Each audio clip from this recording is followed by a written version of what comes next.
નમસ્કાર વિદ્યાર્થી મિત્રો, ધોરણ 11 કોમર્સ વિષય આંકડાશાસ્ત્ર આપણે લાસ્ટ લેક્ચરમાં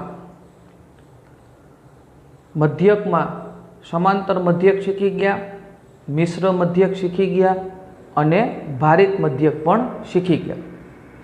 હવે આપણે આજે મધ્યસ્થનો અભ્યાસ કરવાનો છે। વચ્ચે ગુણોત્તર મધ્યક છે એ એક બાકી રહી છે, એ આપણે ચતુર્થક, દશાંશક અને શતાંશક દ્વારા શીખી લઈશું। હવે જે મધ્યસ્થ છે એ મધ્યસ્થની સંજ્ઞા છે એમ મધ્યસ્થ માટે પણ આપણે જેમ મધ્યકમાં અવર્ગીકૃત માહિતી, વર્ગીકૃત માહિતી, વર્ગીકૃત માહિતીમાં પણ આપણે પાછા બે ભાગ પાડ્યા હતા, એક અસતત આવૃત્તિ વિતરણ અને બીજું સતત આવૃત્તિ વિતરણ। એવી રીતે આપણે મધ્યસ્થમાં પણ ભાગ પાડવાના છે। આપણે એક વસ્તુ હંમેશા યાદ રાખવાની કે મધ્યવર્તી સ્થિતિમાન જે છે એમાં આપણે મધ્યસ્થ ગોતીએ, ચતુર્થક ગોતીએ, દશાંશક ગોતીએ, ચતુર્થક ગોતીએ ત્યારે દરેક અવલોકનને આપણે હંમેશા ચડતા ક્રમમાં ગોઠવવું પડશે।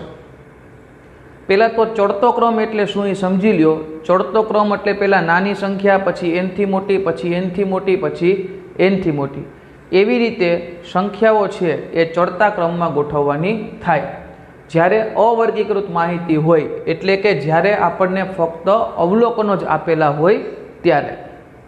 હવે આપણે સૌથી પહેલાં તો અવર્ગીકૃત માહિતી જે છે એ અવર્ગીકૃત માહિતીમાં મધ્યસ્થ કેવી રીતે ગોતાય એનો આપણે અભ્યાસ કરી લઈએ। અવર્ગીકૃત માહિતી હોય તો એમાં મધ્યસ્થ માટે સૂત્ર થાય n+1/2 માં અવલોકનની કિંમત। જ્યારે ક્યારેય પણ આપણને અવર્ગીકૃત માહિતી એટલે કે ફક્ત ને ફક્ત અવલોકનો આપેલા હોય ત્યારે અવર્ગીકૃત માહિતી માટે આપણે સૂત્ર વાપરશું m = n+1/2 માં અવલોકનની કિંમત।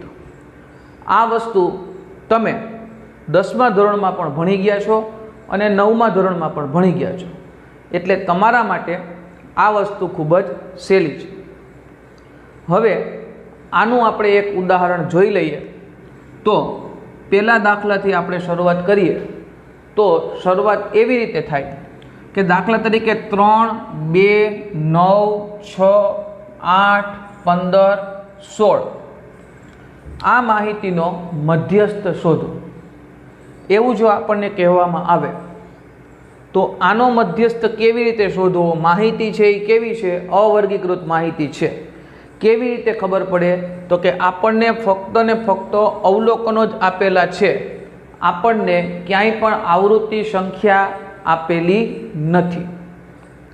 તો અવર્ગીકૃત માહિતી હોય એમાં ક્યારેય પણ મધ્યસ્થ શોધવાનો કહે, ચતુર્થક શોધવાનો કહે, દશાંશક શોધવાનો કહે કે શતાંશક શોધવાનો કહે, આપેલી માહિતીને સૌથી પહેલાં તમારે ચડતા ક્રમમાં ગોઠવવી પડે। તો વિદ્યાર્થી મિત્રો, આપણે એને ચડતા ક્રમમાં ગોઠવી દઈએ। ચડતો ક્રમ એટલે શું એ પહેલાં સમજી લો। તો કે કોઈ પણ માહિતીમાં સૌથી નાનામાં નાનું અવલોકન, ત્યાર પછી એનથી મોટું અવલોકન, ત્યાર પછી એનથી મોટું અવલોકન, એવી રીતે ગોઠવતું જવાનું છે। તો વિચારો તો આમાં તમને સૌથી નાનું અવલોકન કયું દેખાય છે? તો કે 2, એના પછીનું તો કે 3, એના પછીનું તો કે 6, એના પછીનું તો કે 8, એના પછીનું તો કે 9, એના પછીનું તો કે 15 અને એના પછીનું તો કે 16। તો 1, 2, 3, 4, 5, 6 અને 7, 1, 2, 3, 4, 5, 6 અને 7 કન્ફર્મ કરી લેવાનું કે ઉપર 7 અવલોકનો હતા, આપણે ચડતા ક્રમમાં ગોઠવી દીધા, પછી ત્યાં પણ 7 અવલોકન જ છે। એટલે જો કોઈ અવલોકન આમાંથી આપણે અહીંયા ગોઠવતા ભૂલી ગયા હોઈએ તો આપણને તરત લાઈટ થઈ જાય કે આપણી ક્યાંક પણ ભૂલ છે। ओके, આપણે બે જગ્યાએ ગણી લીધું, બંને જગ્યાએ અવલોકન છે એ કેટલા રહે છે 7. એનો મતલબ એવો થયો કે બાળકો n બરાબર છે કેટલા થશે 7. n એટલે અવલોકનોની સંખ્યા. અવલોકનોની સંખ્યા જે છે એ કેટલી થાય છે 7. હવે આપણે મધ્યસ્થનું સૂત્ર મૂકીએ, m બરાબર n પ્લસ 1/2. n બરાબર આપણી પાસે કેટલા છે તો કે 7. 7 પ્લસ 1/2 8/2. 8/2 એટલે ચોથું અવલોકન. આ આપણું મધ્યસ્થ અવલોકન આવ્યું કહેવાય. કેટલામું અવલોકન આવ્યું? ચોથું અવલોકન. આ જે ચડતા ક્રમમાં આપણે ગોઠવેલું છે એમાં આપણે જોવાનું કે આપણું ચોથું અવલોકન કયું થાય છે. ગણીએ 1 2 3 અને 4. એટલે ચોથું અવલોકન છે એ આપણું કયું આવે છે 8. એનો મતલબ એવો થયો કે આપણો મધ્યસ્થ છે એ કેટલો થશે તો કે 8 થશે. આ આપણો મધ્યસ્થ થયો. ફરીથી એકવાર રિપીટ કરી દઉં. અહીંયા રકમમાં આવીએ તો 3 2 9 6 8 15 અને 16. આ માહિતીનો આપણને મધ્યસ્થ શોધવાનું કહેવામાં આવેલું હતું.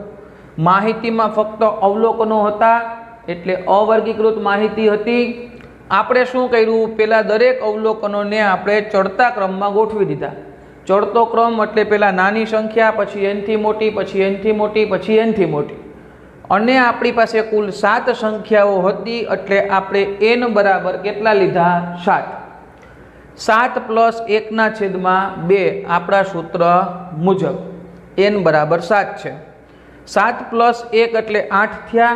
8 ભાગ્યા 2 કરો એટલે કેટલા થાય 4. એટલે ચોથું અવલોકન એ આપણા માટે મધ્યસ્થ બને. એટલે આપણો મધ્યસ્થ છે એ કેટલો આવી ગયો 8 આપણો મધ્યસ્થ આવ્યો.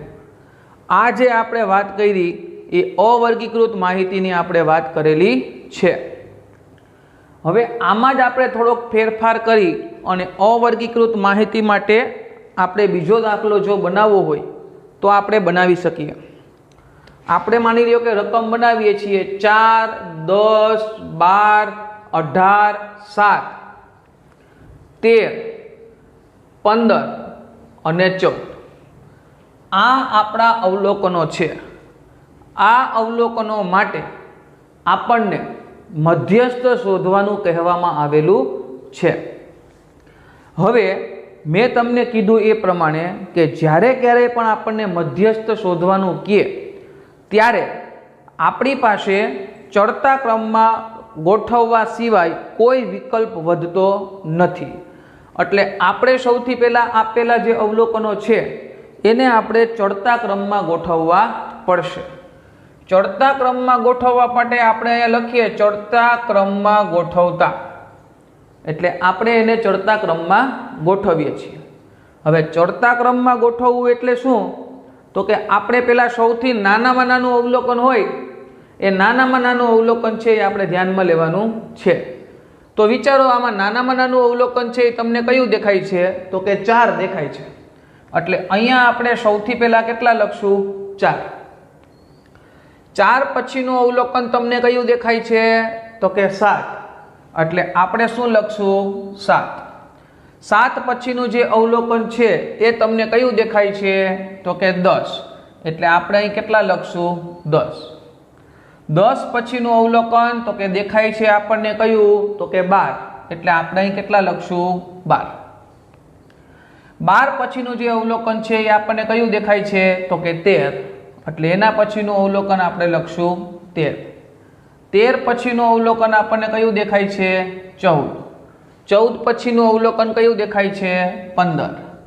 15 પછીનું અવલોકન આપણને કયું દેખાય છે તો કે 18. હવે કોઈ 18 પછીનું કોઈ અવલોકન આપણને દેખાતું નથી. પણ છતાંય આંકડાશાસ્ત્ર છે, આંકડાઓનું શાસ્ત્ર, ભૂલ થઈ જવાના ચાન્સીસ રહે, જરાય જોખમ લેવાય નહીં.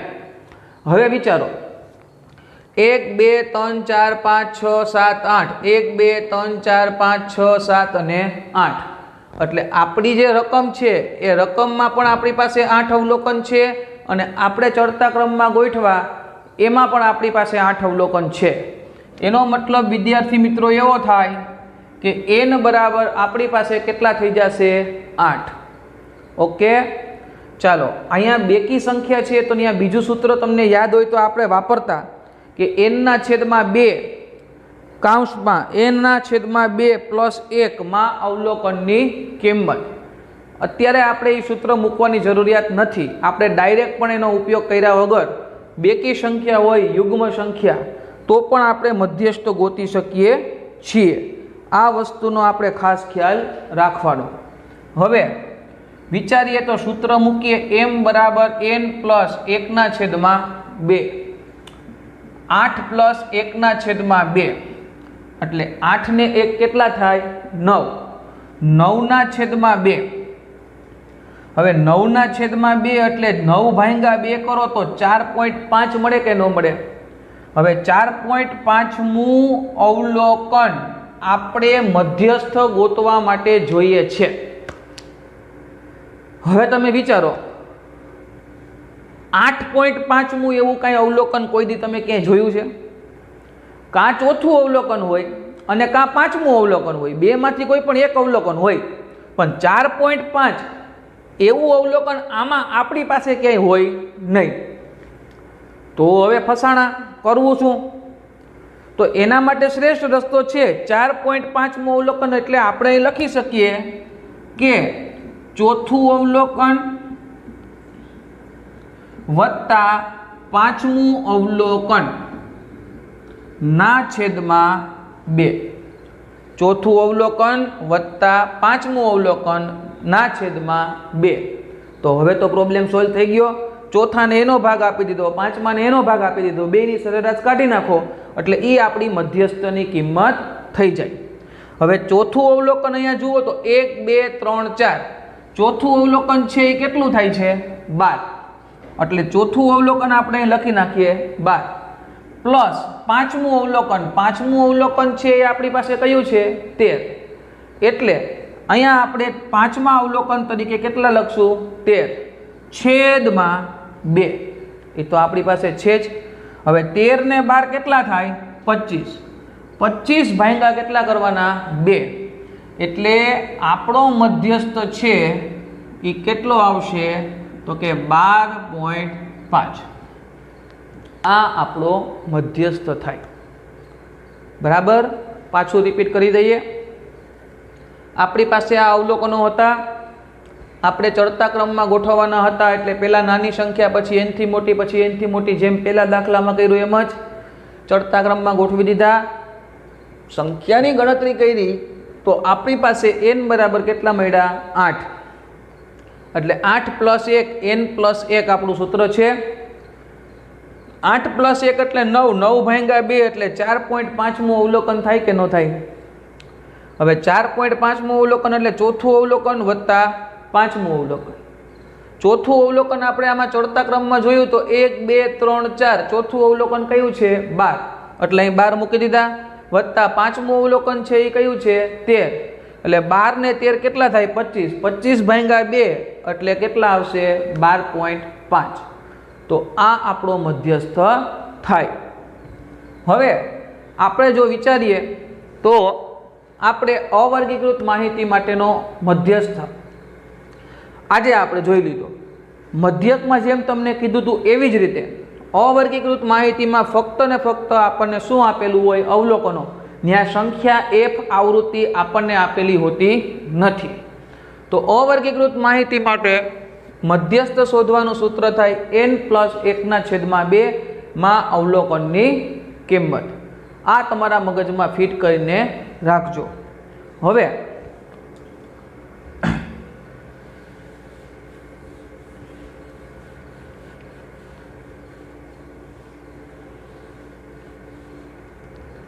અહીંયા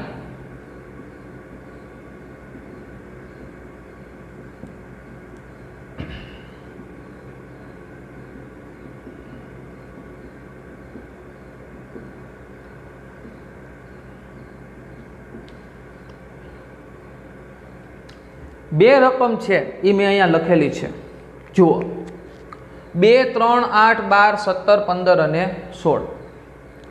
1, 2, 3, 4, 5, 6, 7 n બરાબર કેટલા છે? 7. 1, 2, 3, 4, 5, 6, 7 અને 8 n બરાબર કેટલા છે? 8. અહીંયા પણ તમે જુઓ તો રકમ છે એ આડા આવડી આપેલી છે, એટલે આપણે એને સૌથી પહેલાં ચડતા ક્રમમાં ગોઠવવી પડશે. ચડતો ક્રમ એટલે શું થાય તો કે પહેલાં નાની સંખ્યા, પછી એનથી મોટી, પછી એનથી મોટી, પછી એનથી મોટી, એવી રીતે આપણે આગળ વધતું જવાનું થાય.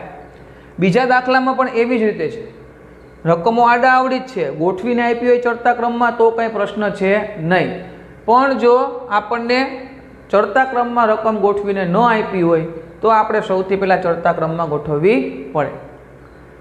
આ બે દાખલાઓ જે છે એ તમારે હોમવર્કમાં કમ્પ્લીટ કરવાના છે. આ રકમ તમે જોઈ લીધી, આ બંને દાખલાઓ તમારે હોમવર્કમાં કરવાના છે. બેમાં તમારે શોધવાનું છે શું તો કે મધ્યસ્થ. મધ્યસ્થની કિંમત તમારે શોધવાની છે, આ યાદ રાખજો. રેડી? આપણે હવે પછીના લેક્ચરમાં વર્ગીકૃત માહિતીમાં અસતત આવૃત્તિ વિતરણમાં મધ્યસ્થ કેમ મેળવાય એનો આપણે અભ્યાસ કરીશું. ઓકે, ચાલો.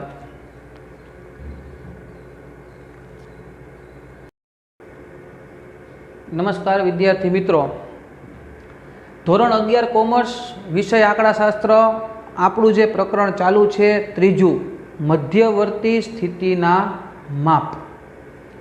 એમાં લાસ્ટ લેક્ચરમાં તમને ખ્યાલ છે કે આપણે અવર્ગીકૃત માહિતીમાં મધ્યસ્થ કેવી રીતે શોધવો એનો આપણે અભ્યાસ કરેલો હતો. હવે આજે આપણે વર્ગીકૃત માહિતી એમાં મધ્યસ્થ કેવી રીતે ગોતવો એનો આપણે અભ્યાસ કરવાનો છે. હવે વર્ગીકૃત માહિતીમાં બે ભાગ પડે, એક તો અસતત આવૃત્તિ વિતરણ અને બીજું સતત આવૃત્તિ વિતરણ એટલે કે વર્ગ લંબાઈ. આપણે આજે અસતત આવૃત્તિ વિતરણના દાખલાઓ જોવાના છે. મધ્યસ્થનું સૂત્ર n+1/2 માં અવલોકનની કિંમત આપણે સંચય આવૃત્તિ એટલે કે CF માં જોતા.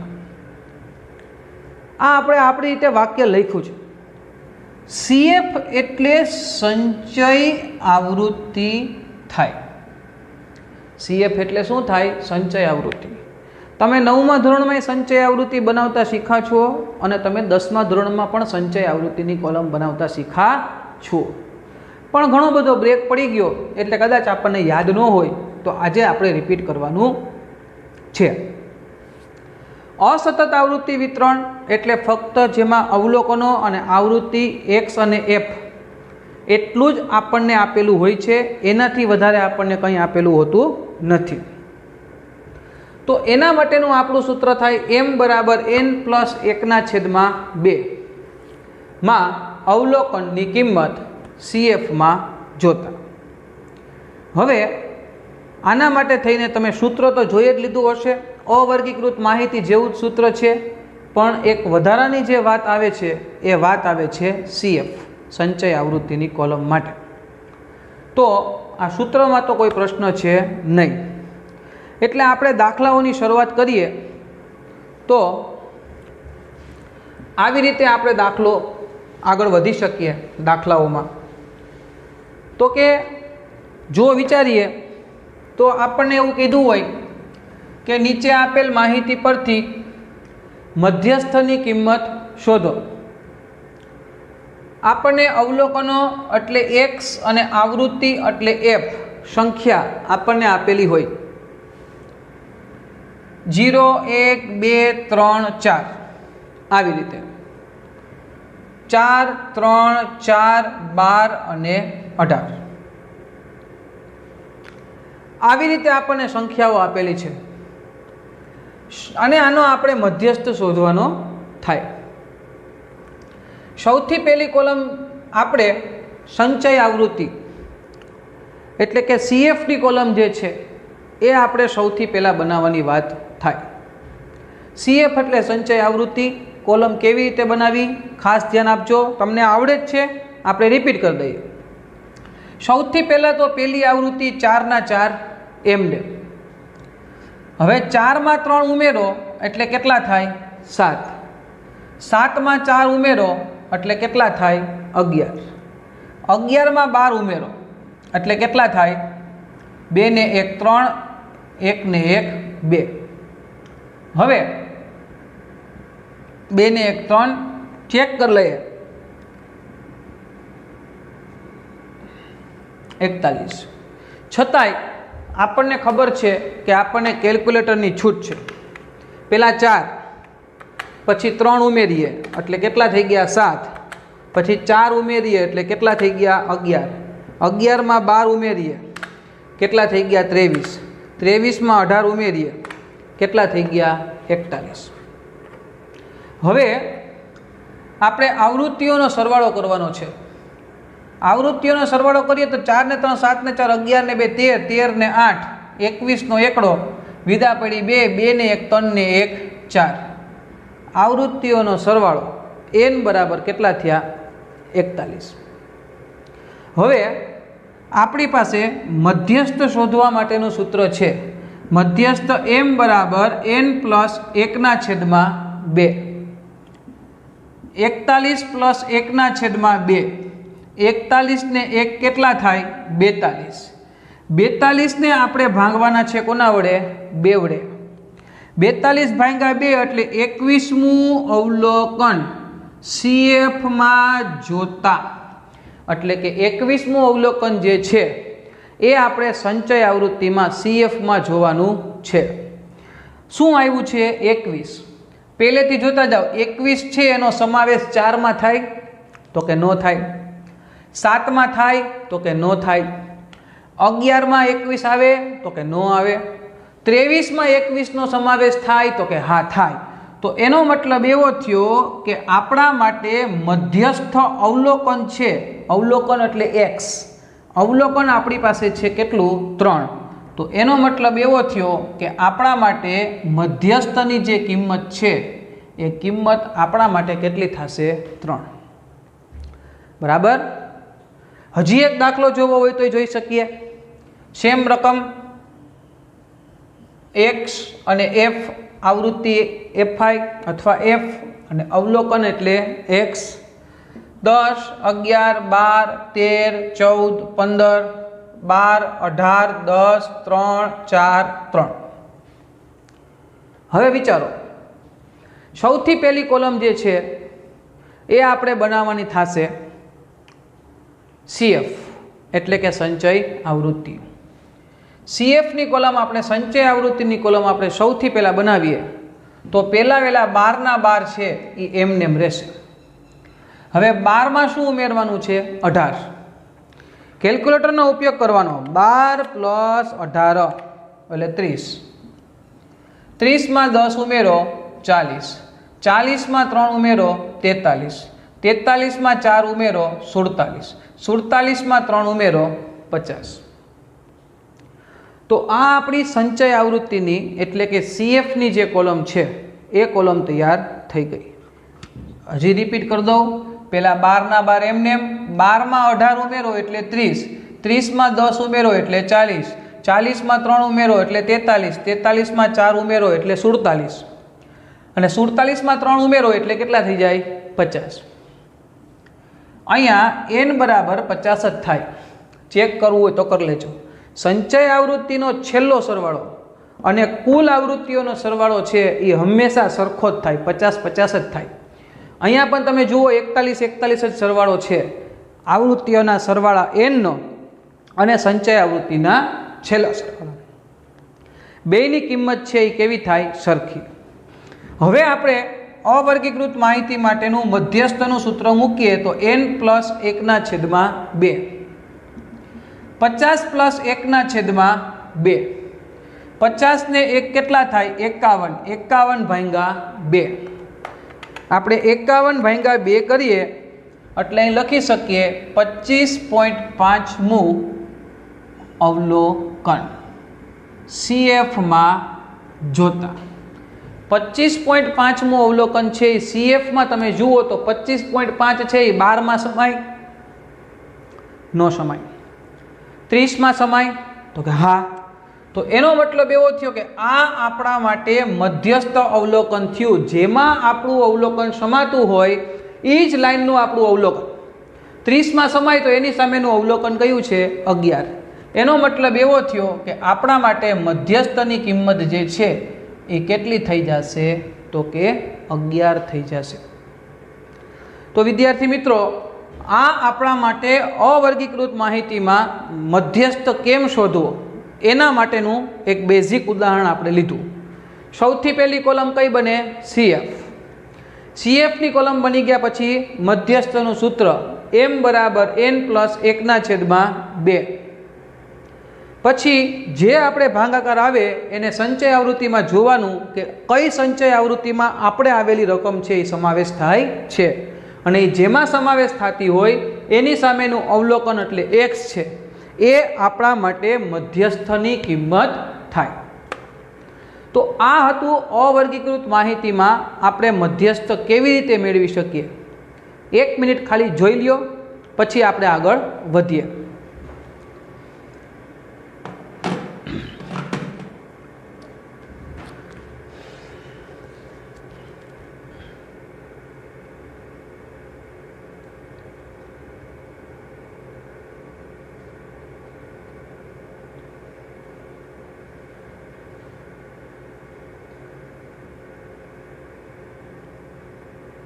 રેડી? લાસ્ટ લેક્ચરમાં આપણે અવર્ગીકૃત માહિતીમાં 2 દાખલા તમને ગણાવ્યા હતા. ત્યારે મેં તમને એક વાક્ય કીધું હતું કે તમને દુઃખ થાય કે અમારા ગુરુજી એકલા દાખલા ગણે, અમને ગણવાય નથી દેતા. તો તમને એવું દુઃખ ન થાય એટલે આ જે અવર્ગીકૃત માહિતી છે એ અવર્ગીકૃત માહિતી માટેના પણ 2 દાખલાઓ છે એ હું તમને હોમવર્કમાં અહીંયા લખી દઉં છું. બરાબર? અહીંયા ધ્યાન આપજો. સૌથી પહેલો દાખલો x અને f, એટલે xi અને fi લખો તો પણ કાંઈ વાંધો નથી. આપણે અહીંયા લખશું 21, 22, 23, 24, 25 અને 26. 3, 6, 9, 12, 11 અને 10. બીજા દાખલા માટે આપણે વિચારીએ તો xi અને fi.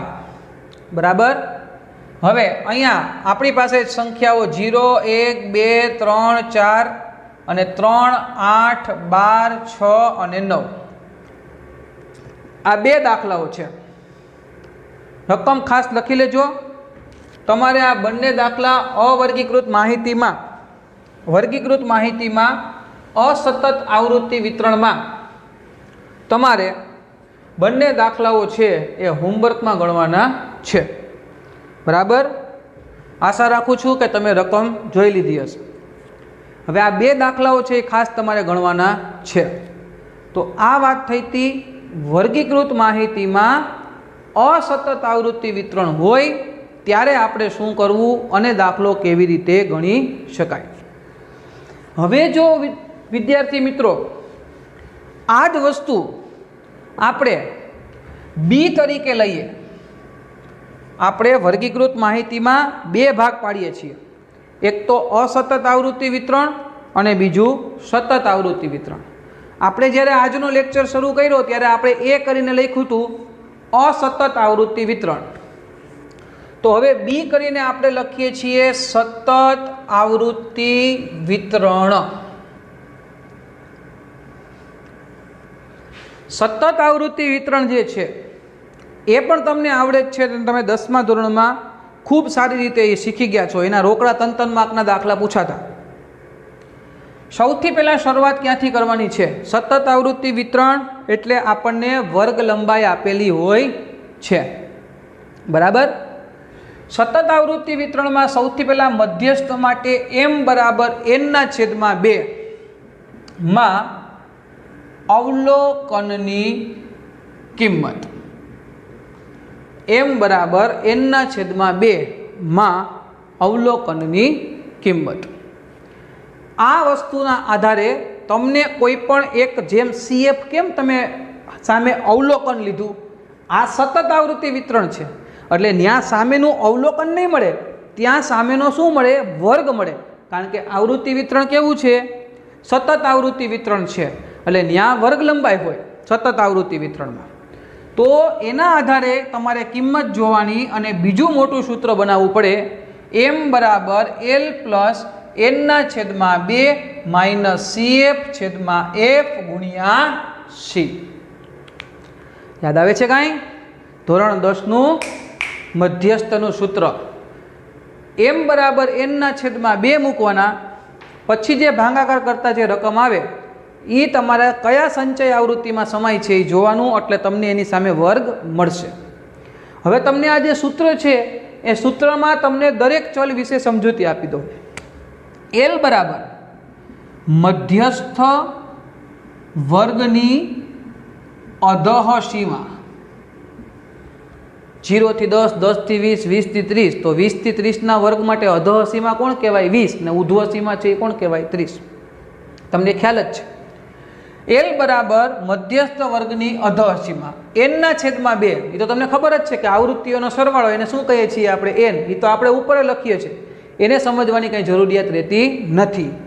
CF બરાબર શું થાય? તો કે મધ્યસ્થ વર્ગની ઉપરની સંચય આવૃત્તિ. CF બરાબર શું થાય? તો કે મધ્યસ્થ વર્ગની ઉપરની સંચય આવૃત્તિ. F બરાબર શું થાય? મધ્યસ્થ વર્ગની આવૃત્તિ. અને C બરાબર શું થાય? તો કે વર્ગ લંબાઈ. આ તમારું સતત આવૃત્તિ વિતરણનું સૂત્ર થયું. સૌથી પહેલા m બરાબર n/2 માં અવલોકનની કિંમત. જ્યારે તમે n ને 2 વડે ભાંગો તમને કિંમત મળે, તમે સંચય આવૃત્તિમાં જોવા જાઓ કે ભાઈ આ શેમાં સમાવેશ થાય છે આનો, તો તમને આખો એક વર્ગ મળશે, જેમ ઓમાં આપણને અવલોકન મળતું. એટલે ત્યાં આપણે વર્ગથી શરૂઆત કરવાની થાય, એટલે l થી સૂત્ર શરૂ થાય. l plus n/2 minus CF/f ગુણ્યા c. l બરાબર શું થાય? તો કે મધ્યસ્થ વર્ગની અધઃ સીમા. CF બરાબર શું થાય? તો કે જે મધ્યસ્થ વર્ગ આપણે લીધો હોય એની ઉપરની સંચય આવૃત્તિ છે એ ધ્યાનમાં લેવાય. અને f બરાબર શું ધ્યાનમાં લેવાય? તો કે મધ્યસ્થ વર્ગની આવૃત્તિ. અને c બરાબર શું થાય? તો કે વર્ગ લંબાઈ. તો આ જે સૂત્ર છે એ સૂત્ર છે સતત આવૃત્તિ વિતરણ માટે.